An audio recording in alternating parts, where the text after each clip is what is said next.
ठीक है। तो प्रीवियसली हमने डिस्कस किया था सिंटैक्स के बारे में। सिंटैक्स क्या होता है, कैसे हम फॉलो करते हैं, इंडेंटेशन क्या होता है, कमेंट कैसे लिखते हैं, वेरिएबल क्या होता है, single value variable, multi value hold करने वाले वेरिएबल क्या होते हैं, वो भी हमने देख लिया था।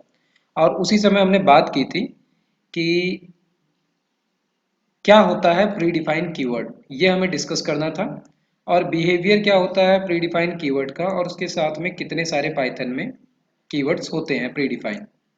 तो पहले हम इन्हीं को डिस्कस कर लेते हैं एक बार कि ये एक्चुअल है क्या।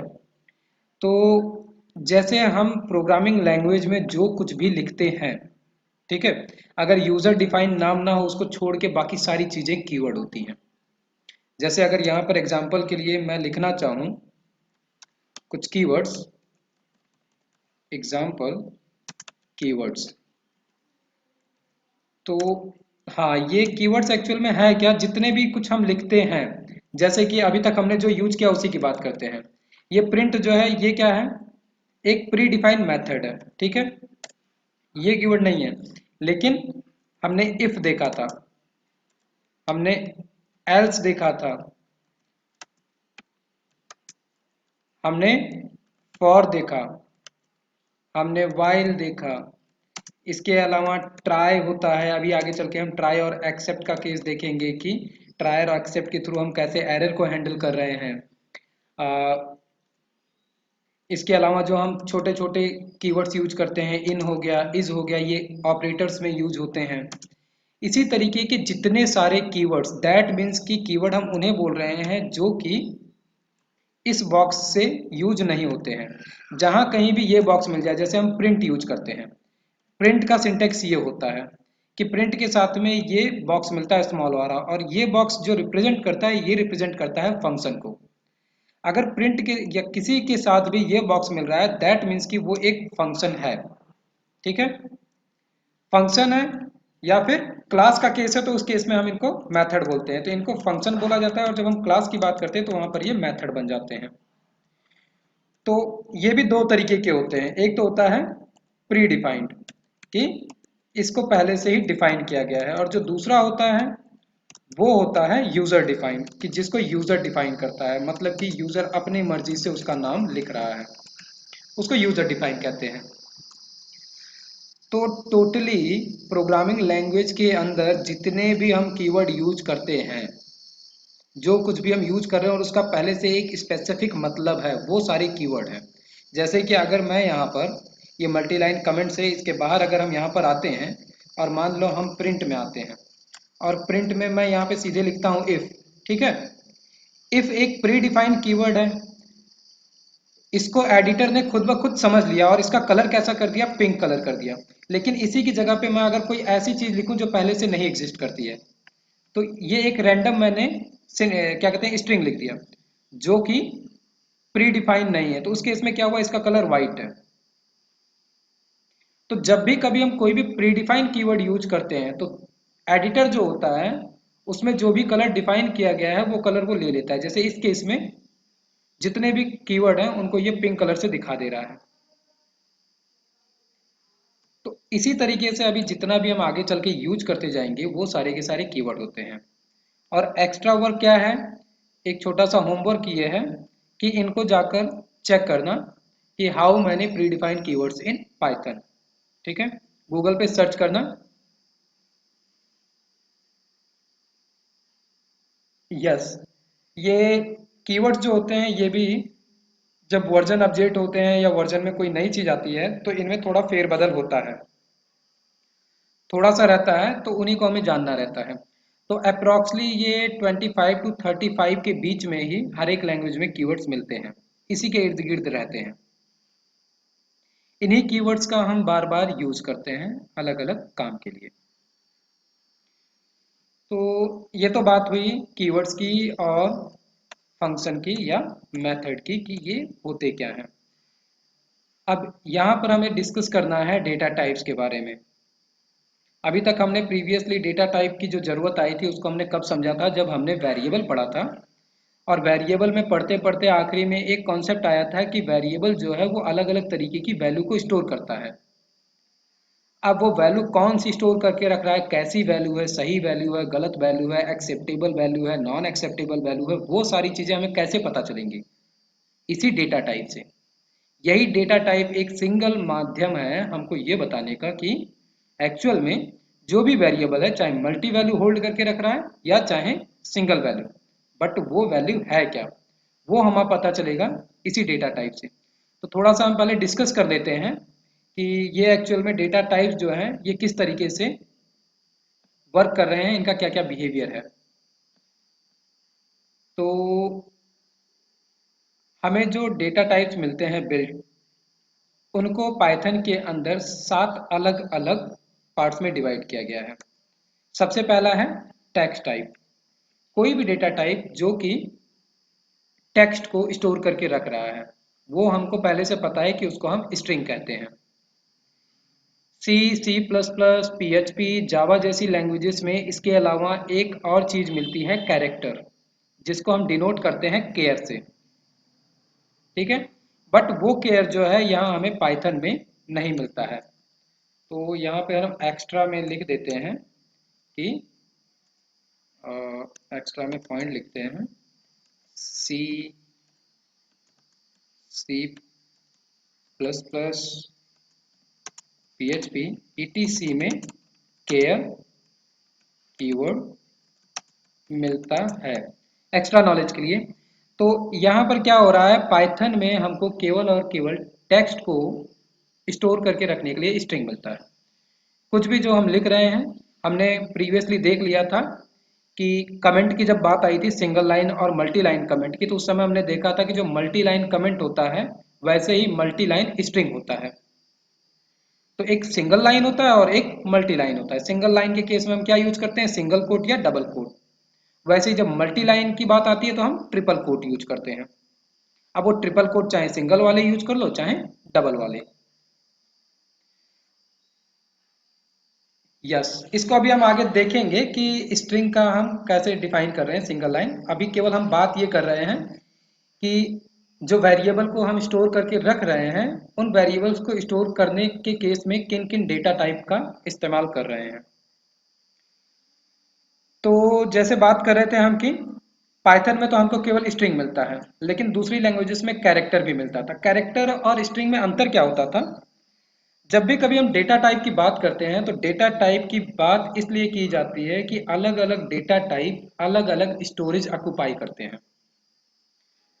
तो यहाँ पे कुछ क्वेश्चंस निकल के आता है कि आप उस पर थोड़ा सा रिसर्च करोगे, तो इसको भी मैं यहाँ पर लिख देता हूँ कि R&D करने के लिए कुछ चीज़ हो जाएगी।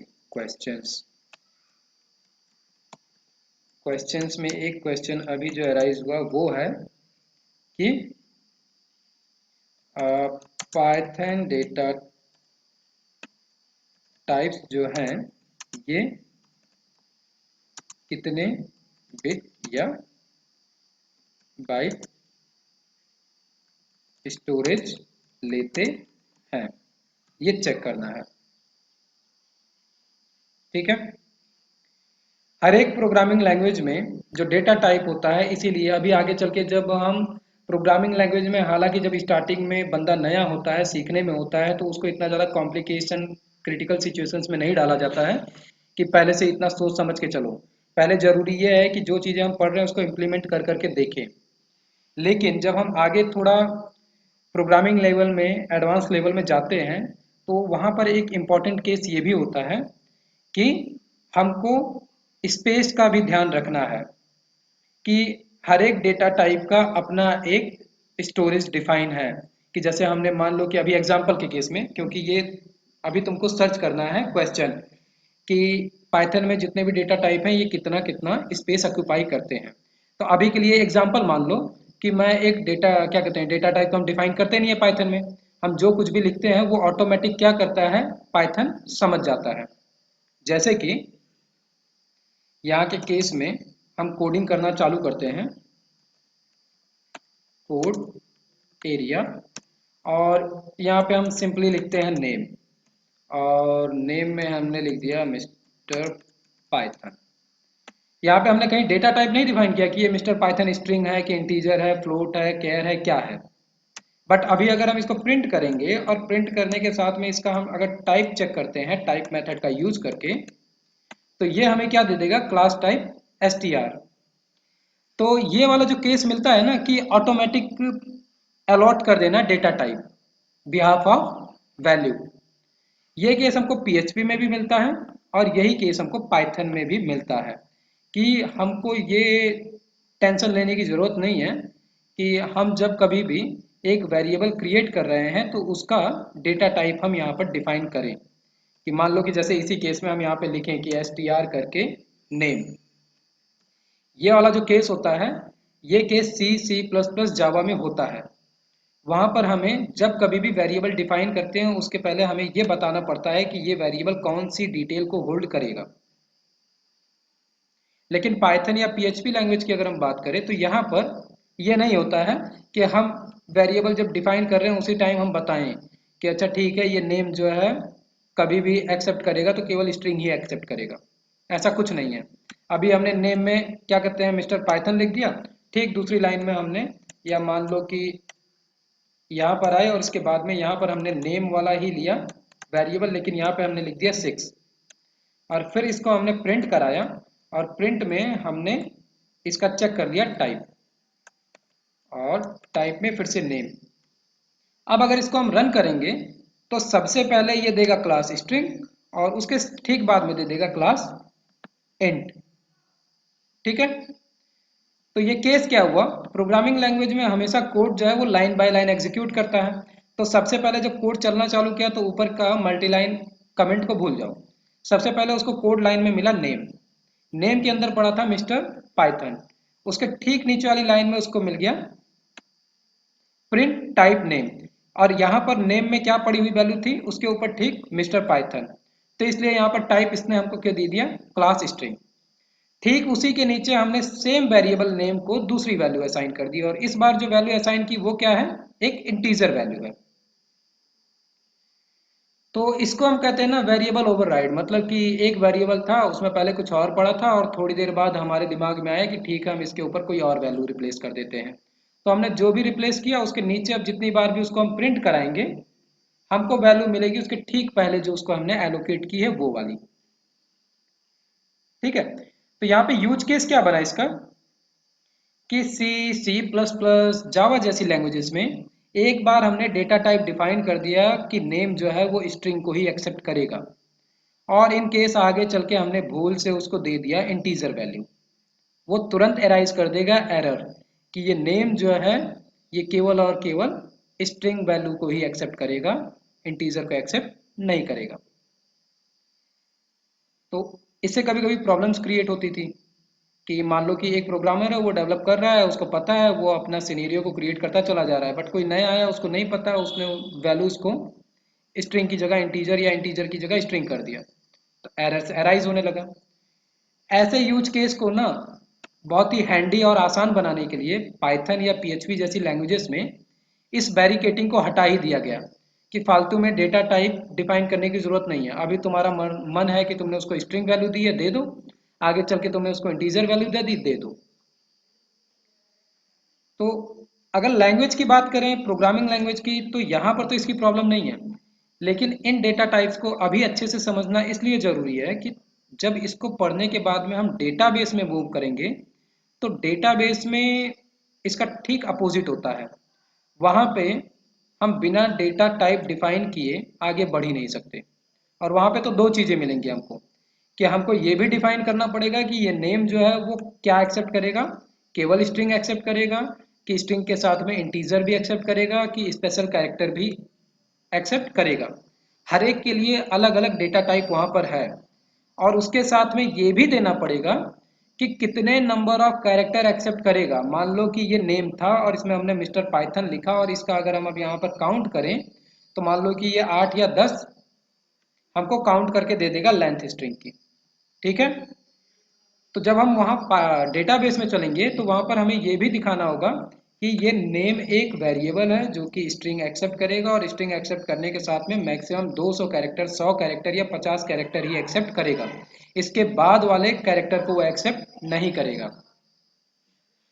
तो पाइथन के केस में हम डेटा टाइप जो पढ़ रहे हैं, इस केस में तो यहाँ पर हमें बस यही समझना है कि कितने टाइप के डेटा टाइप होते हैं और वो डेटा टाइप किस किस टाइप की वैल्यूज को स्टोर करके रखते हैं।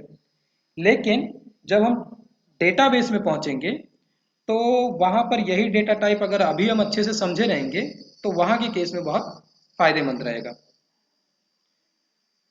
तो ठीक है, ये केस तो हो गया।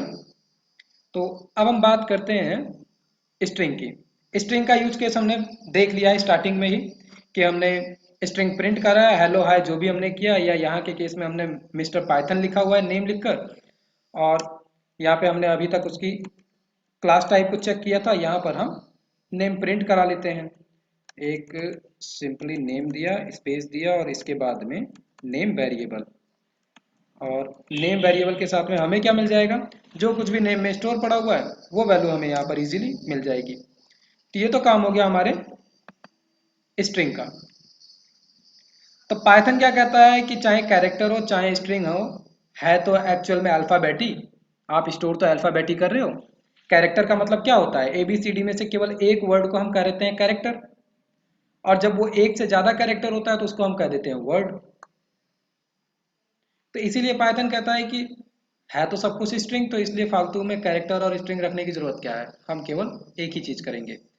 और अभी कुछ चीजें हमने पहले भी देखी हुई है कि पाइथन ने बहुत सारी फालतू जो स्पेशल कैरेक्टर्स होते हैं, फालतू के कैरेक्टर्स होते हैं, उनको वो बहुत ज्यादा ही रिड्यूस करता जा रहा है, कॉम्पैक्ट करता जा रहा है। उसी में एक केस ये भी है कि यहाँ पे केवल स्ट्रिंग मिलता है, बाकी लैंग्वेजेस में कैरेक्टर भी मिलता है। दूसरा जो हम डेटा टाइप में पढ़ेंगे वो पढ़ेंगे न्यूमेरिक डेटा टाइप्स, मतलब कि ऐसे डेटा टाइप जो कि केवल और केवल नंबर को स्टोर करके रखते हैं। तो हर एक लैंग्वेज में ये तीनों डेटा टाइप हमें मिलते हैं, इंटीजर, फ्लोट और कॉम्प्लेक्स। तो अगर इंटीजर की बात करें तो अभी तो हमने यहाँ पर इंटीजर प्रिंट करा के देख ही लिया है कि ये क्या है, इंटीजर है। इसी में अगर हम पॉइंट कर देते हैं तो ये हमारा बन गया फ्लोट। ठीक है, ये केस भी आसान है। अभी अगर इस नेम को हम प्रिंट कराएंगे तो इस समय जो हमको मिलेगा क्लास वो मिलेगा फ्लोट। मिल गया फ्लोट।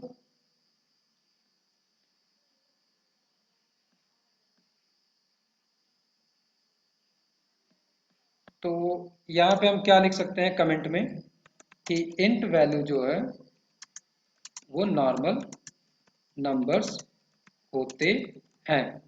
नॉर्मल नंबर्स होते हैं मतलब कि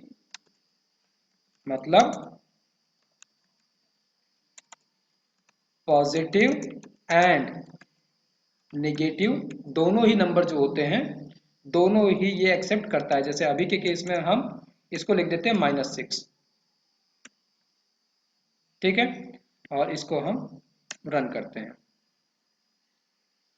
हमको क्या मिल गया क्लास इंटीजर, और यहीं पे हमने माइनस में फ्लोट नंबर लिख दिया। दैट मीन्स कि नॉर्मल मैथ की भाषा में इसको कहा जाता है डेसिमल नंबर। ठीक है, तो यहाँ पे थोड़ा हम यूज केस ही बना लेते हैं। इंट नम इक्वल टू, ये इंटीजर हो गया, और इसको हम क्या कर रहे हैं, accept positive and negative numbers.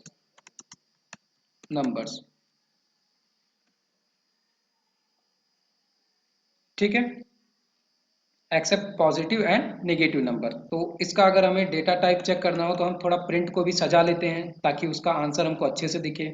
तो उसके लिए हमें करना क्या है, यहाँ पर हम लिख देते हैं पहले तो थोड़ा सा न्यू लाइन ले लेते हैं ताकि हमको फ्रेश आउटपुट दिखे, और यहाँ पे हम लिखते हैं इंट नम, और इंट नम लिखने के बाद में यहाँ पर हम टाइप चेक कर लेते हैं इंट नम का।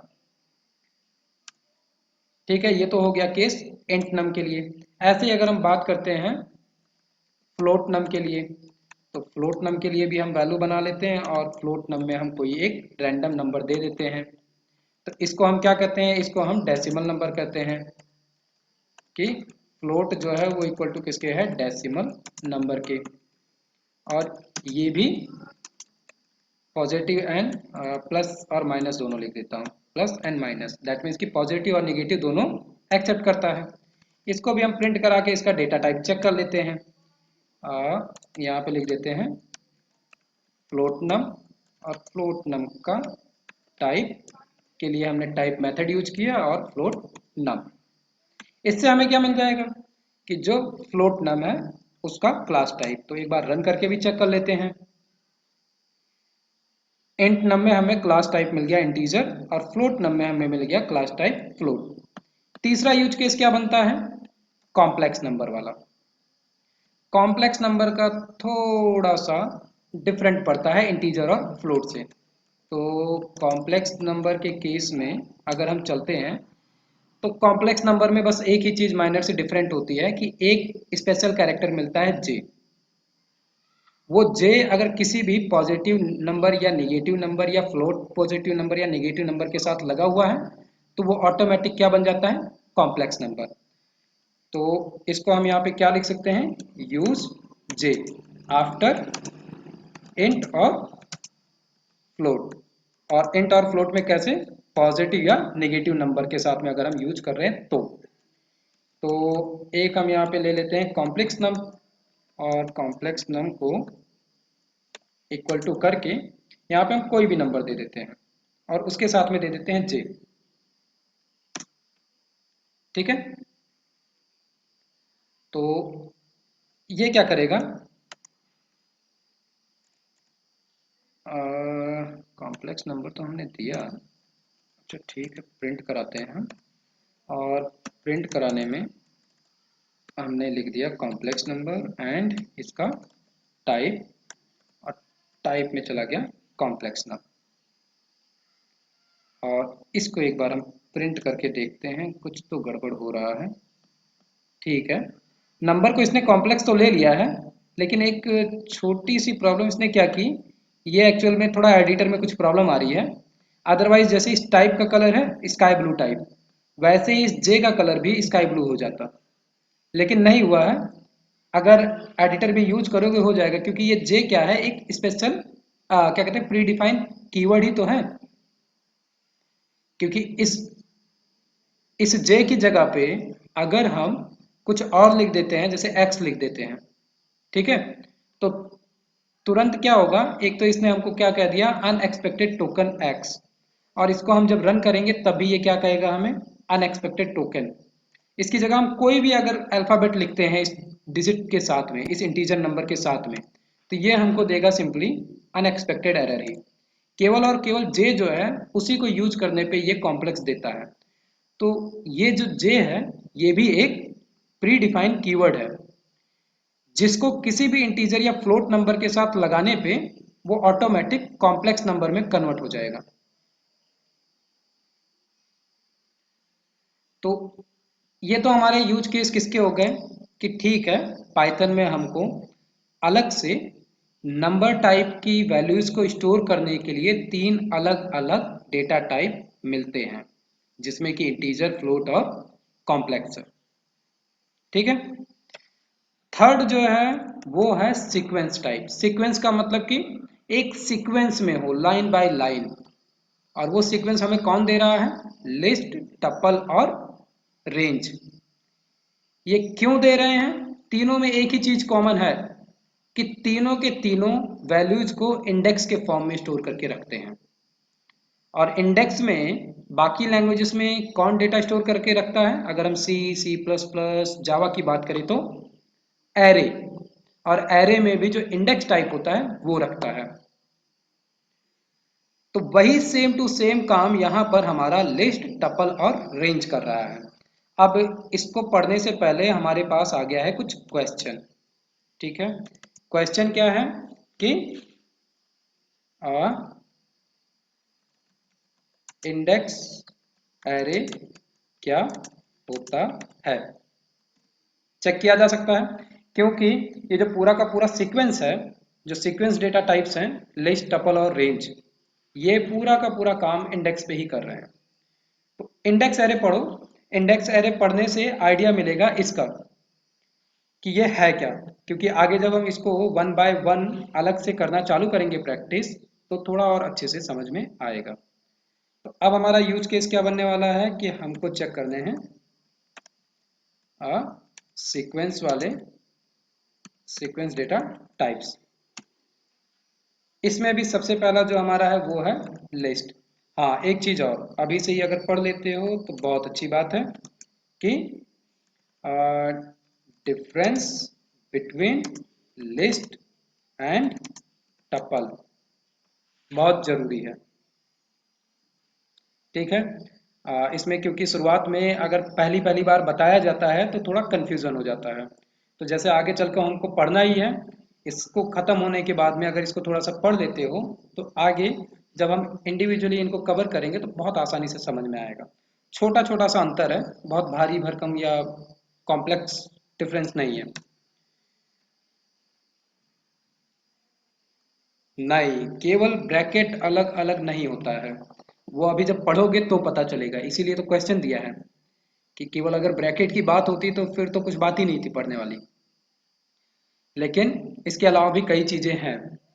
तो अभी हम इसको पहले तो लिस्ट को देख लेते हैं कि जो ब्रैकेट की बात हुई कि वाकई में लिस्ट जो है वो ब्रैकेट को ही एक्सेप्ट करता है। तो एक लिस्ट वैल हमने वेरिएबल लिया और हमें यहाँ पे लिस्ट के लिए जो ब्रैकेट मिलता है वो ब्रैकेट मिलता है बिग ब्रैकेट। इसको कहा जाता है बिग ब्रैकेट। ठीक है।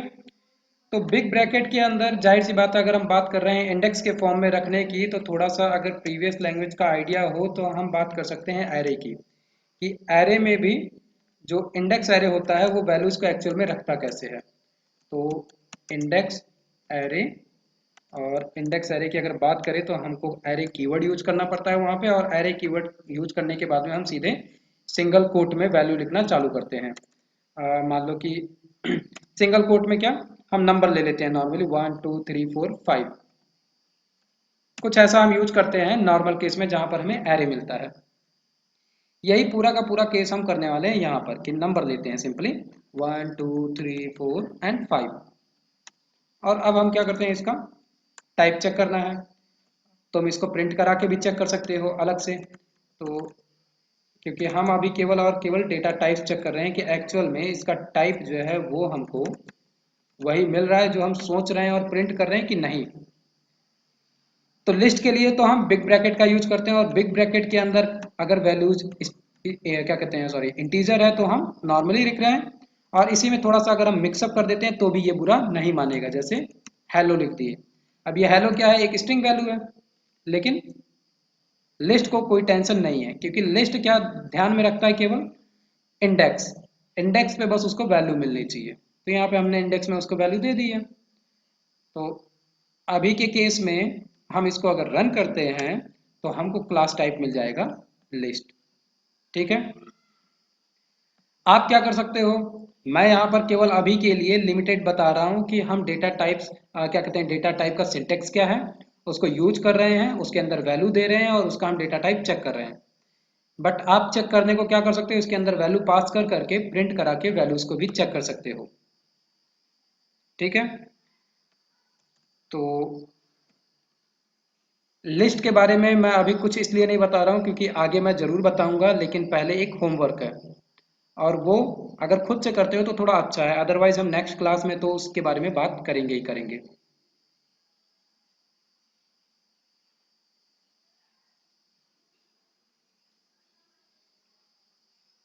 नहीं, ये जो होते हैं लिस्ट जो होती है,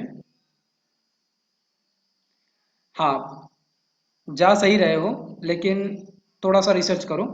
मैं अभी डिस्कस नहीं करूंगा इस बारे में क्योंकि ये होमवर्क है, होमवर्क में चीटिंग हो जाएगी। ठीक है।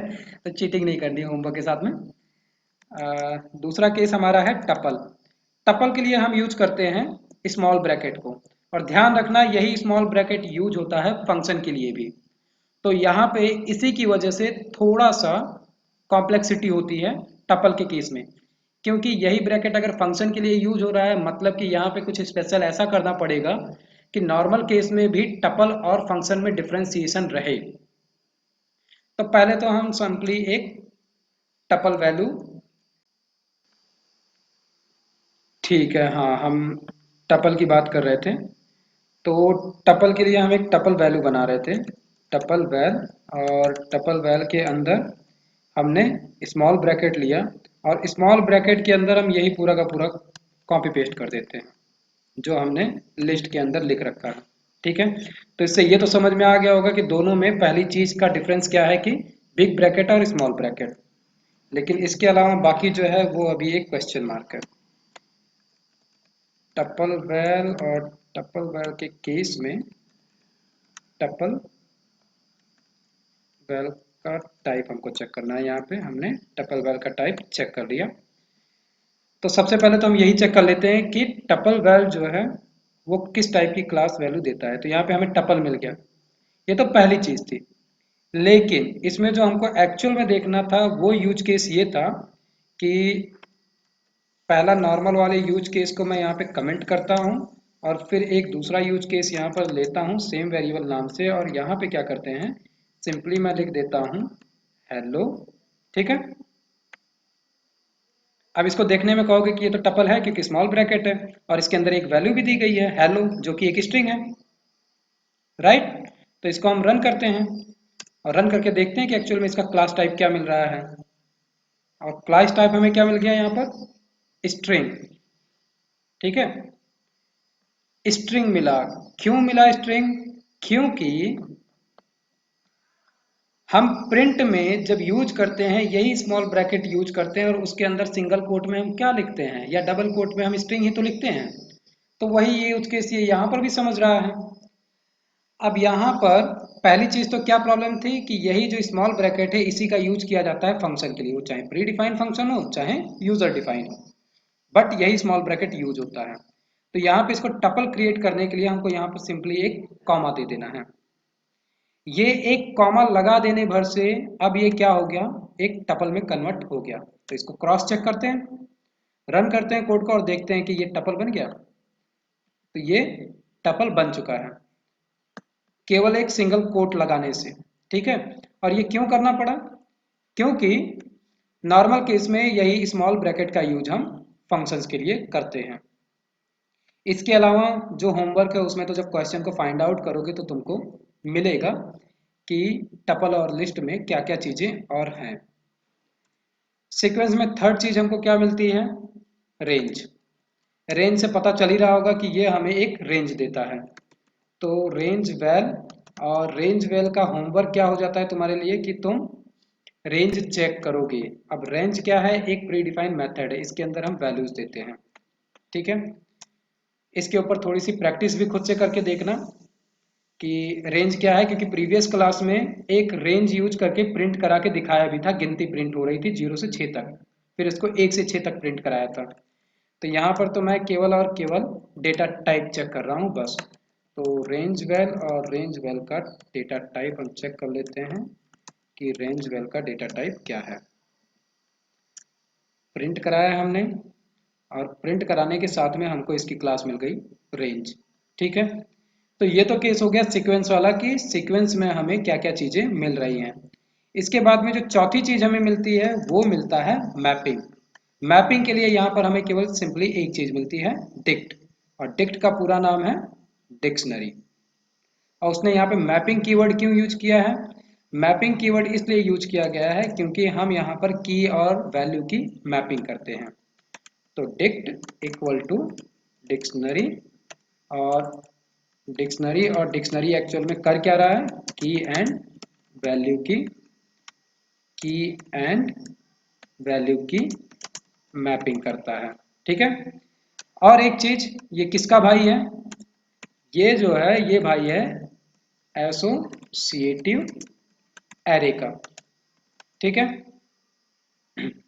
एसोसिएटिव में हम क्या करते हैं, सिंपली एरे कीवर्ड लिए, स्मॉल ब्रैकेट, इसके बाद में हमने लिख दिया नेम, और यहाँ पर हम देते हैं ये वाला साइन, और इसके बाद में हमने यहाँ पर दे दिया नेम शुभम। तो ये क्या हो गया, ये एसोसिएटिव एरे हो गया, नेम एक की हो गई और शुभम एक वैल्यू हो गया। ऐसा ही काम हम यहाँ पर करते हैं। तो हम यहाँ पर एक बना लेते हैं डिक्ट वैल्यू नाम से वेरिएबल, और इसके अंदर नॉर्मली डिक्ट की मैपिंग करते हैं, साथ में इसका जो साइन होता है वो होता है कर्ली ब्रेसेस। ठीक है, तो कर्ली ब्रेसेस के अंदर हमने क्या किया, यहाँ पर लिख दिया नेम, और यहाँ पे एरो की जगह पे हम यूज करते हैं कॉलन, और उसके बाद में हमने नाम लिख दिया पाइथन। और अभी के केस में मैं क्या कर रहा हूँ, केवल यूज केस हम चेक कर रहे हैं डेटा टाइप केवल। तो डिक्ट वैल का हम डेटा टाइप चेक कर लेते हैं कि डेटा टाइप क्या है, डिक्ट वैल। इस केस में इसका हमें क्लास मिल जाएगा डिक्शनरी टाइप। तुम इस केस में प्रिंट करा के अलग अलग वैल्यूज को चेक कर सकते हो कि अच्छा ठीक है, डिक्शनरी में मैं एक की जगह 2 3 4 5 कीज को वैल्यू एलोकेट कर करके उनकी वैल्यूज को प्रिंट कर करके देखता हूँ। फायदा ये हो जाएगा कि जब हम इसको देखेंगे तो आसानी से समझ में आएगा। इसके अलावा जो हमें मिलता है वो मिलता है वो 5th नंबर पे सेट। सेट और इसके बाद में हमें मिलेगा बुलियन और इसके बाद में हमें मिलेगा बाइनरी टाइप। तो बाइनरी टाइप को अभी हम नहीं चेक करेंगे क्योंकि बाइनरी टाइप जो है वो बुलियन टाइप जैसा ही होता है और ये हमें बाइनरी वैल्यूज दे देता है। तो हम जो अभी तक चेक करेंगे वो चेक करेंगे सेट और सेट के बाद में बुलियन। तो अगर हम सेट की बात करते हैं तो सेट यहाँ पर एक केस बन जाता है। पहले तो चौथे नंबर का क्वेश्चन क्या बन गया कि व्हाट इज एसोसिएटिव एरे। ठीक है, इसका पाइथन से लेना देना नहीं है, बस एरे को समझना है क्योंकि पाइथन में एरे थोड़ा डिफरेंट तरीके से यूज हो रहा है। तो उसको समझने से पहले अगर एरे समझ लोगे तो उससे फायदा ये रहेगा कि कभी जाते हो कोई पूछता है एरे के बारे में तो उस समय तुम एरे और पाइथन की डिक्शनरी और लिस्ट टपल के बारे में बता सकते हो।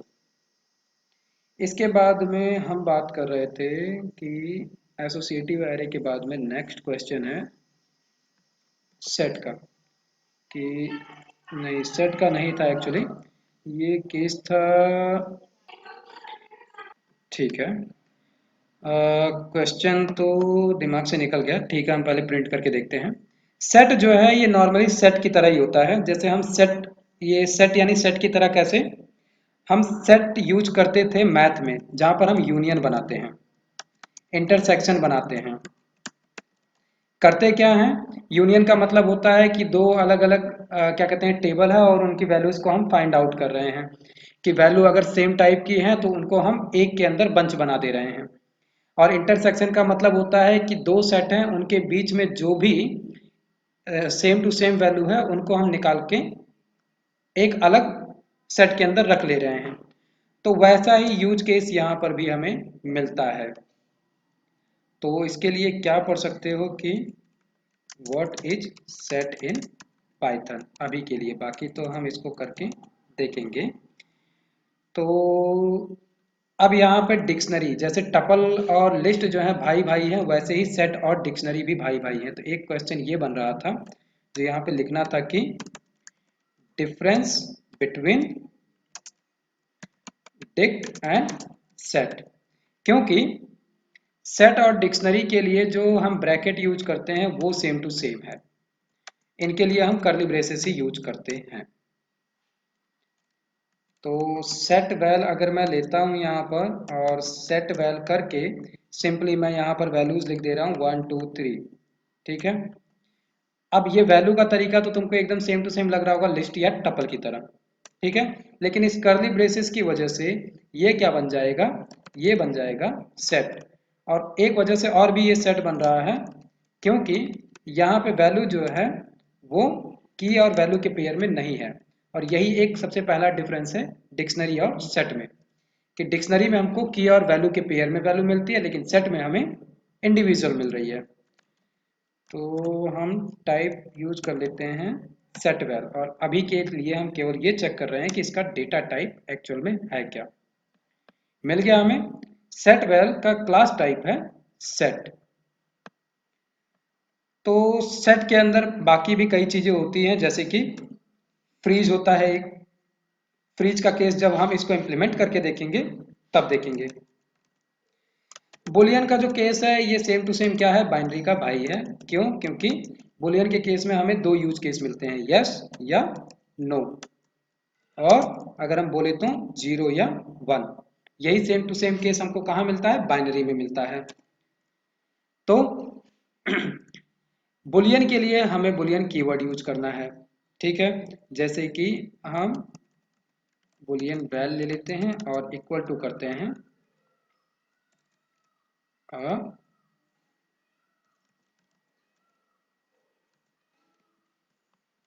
Just minute,